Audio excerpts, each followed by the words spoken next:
So more information is coming out now with the situation with this young man Metcalf and Carmelo Anthony, right? You know, there was an incident that happened. It took probably no less than 5 seconds. But you got a lot of people that look like me, but they're not like me.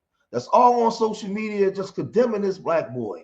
They're not talking about nothing positive in this life. Whenever we get ridiculed as gangsters or thugs, that's just what y'all run with because y'all hate black people more than anybody, right? You traumatize people, man. But let's look at what the news is saying now because there's a lot of developments coming, right? Check this out.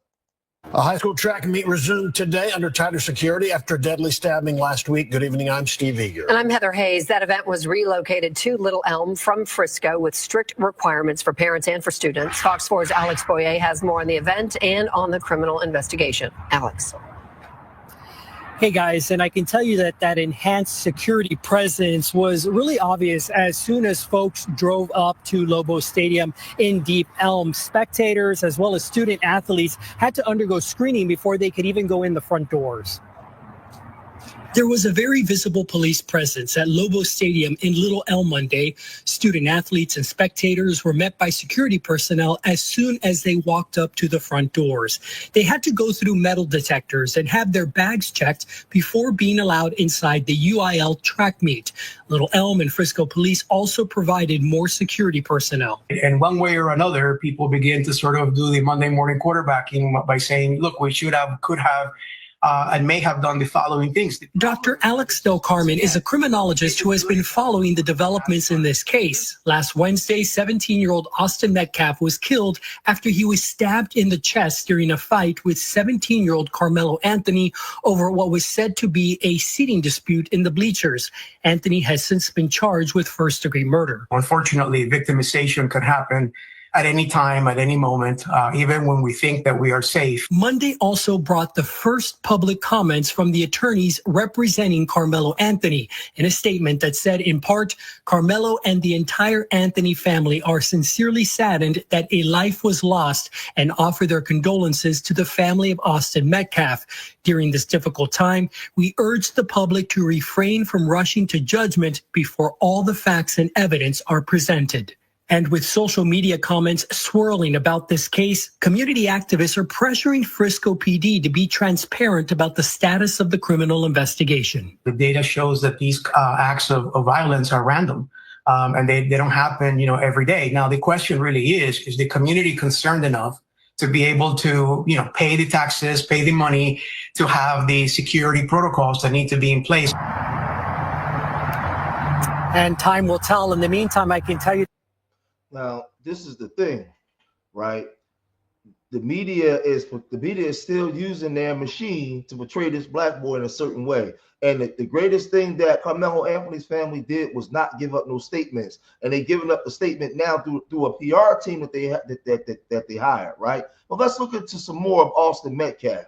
Check this out. They was doing interviews, with every news station that they could, right?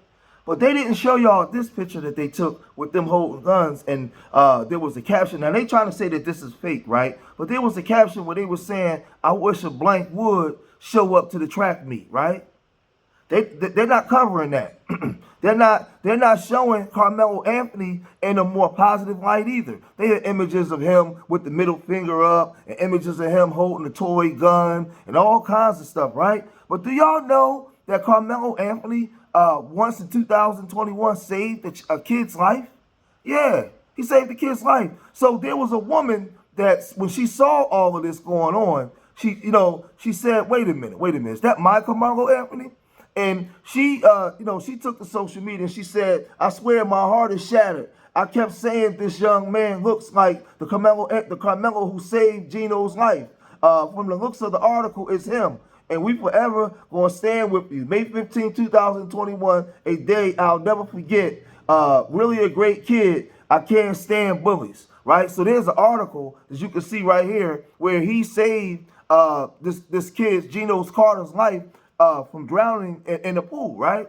It says the water was cloudy and the pool divided into indoor and outdoor sections. Unable to find Carmelo, Carter asked, unable to find Gino, Carmelo Unable to find Gino, Carter asked Carmelo 14 of Baton Rouge to check in the blind spot. He came back from out of the water with my son in his arms, Carter said. As he was walking, I snatched Gino out of the pool and laid him on the flat of his back. Gino, whose lungs had collapsed, was admitted to the intensive care unit and placed on a ventilator. By the following Wednesday, he was off the vent and started physical therapy. He recovered quickly and is now back at home.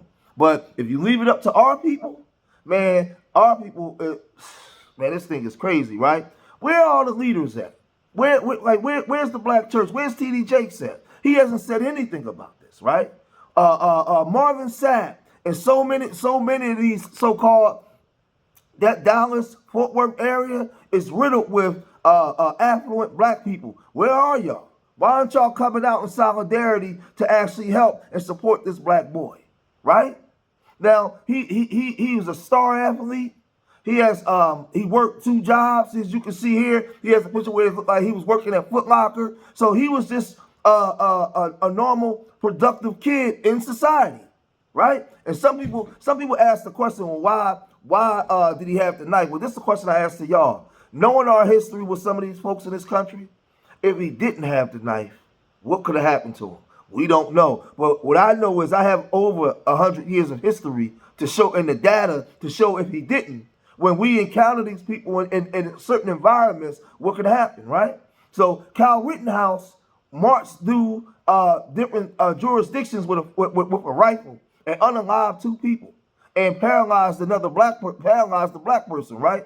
And they said that was self-defense. Well, this kid was sitting under a tent, and he was attacked first, and he didn't stab multiple times. It was one jig, and he ran off, right? He defended himself, right? But where are all these people now? Y'all remember when Malcolm X said, "If you're not careful, the newspapers will have you hating the people who are oppressed and loving the people who are doing the oppressors, because they would use their media to socially engineer you to see the world the way through their lens, right?" But like I said, I'm watching these YouTubers, and all these YouTubers is coming against this young boy. How come the media didn't show this image of this young black boy saving the life of somebody? How come they didn't show that? So this is the thing where a lot of you black folks, man, a lot of you black folks are sad. You're sad, right? It's disheartening to see the angles that you guys take. Whatever Mr. Charlie tell y'all to do, that's where y'all run to. Now we're waiting, we're waiting for more. Now, like I said, his family hired a PR team, and the PR team is now speaking through them. And the best thing that they could do was come out and don't say anything. Don't say nothing. Let the facts come out. Right? Let the facts come out. Now, there's people in that school that were saying that these kids were bullies. Austin Metcalf and his brother were bullies. Right? But they're trying to say that this post was fake, where they holding the firearm and they're saying these N-words, but nobody better not come to the track meet. It's fake. But the whole thing is, to me, it seemed like the family was trying to get out in front of this and talk to any news publication they can, right? And we, like I said, we've seen these stories so many different times. You have so many supremacist news stations coming out condemning this young man. I thought you was innocent until proven guilty.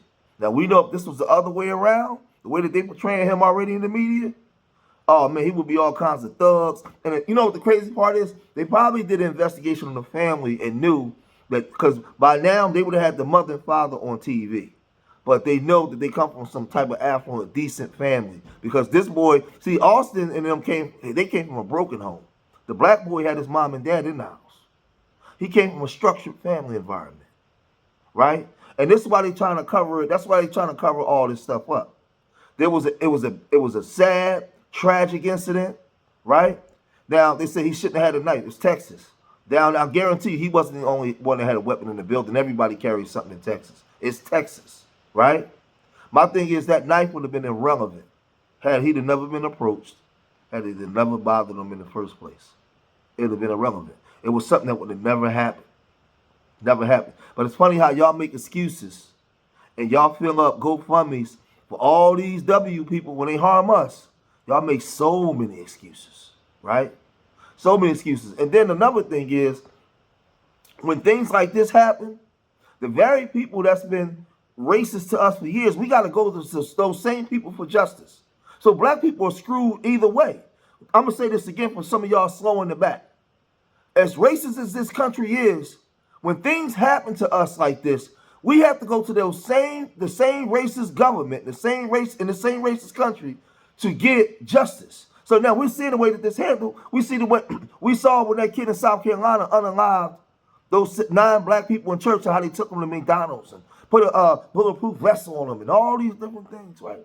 We saw these different things, right? But then you black folks, whenever Mr. Charlie tell y'all that something's wrong, oh yeah, he's a criminal, he's a thug. He unalived that W boy. He's a thug. Don't lock him up. Something wrong with the black community. No, it's not. Something wrong with you. Something wrong with you.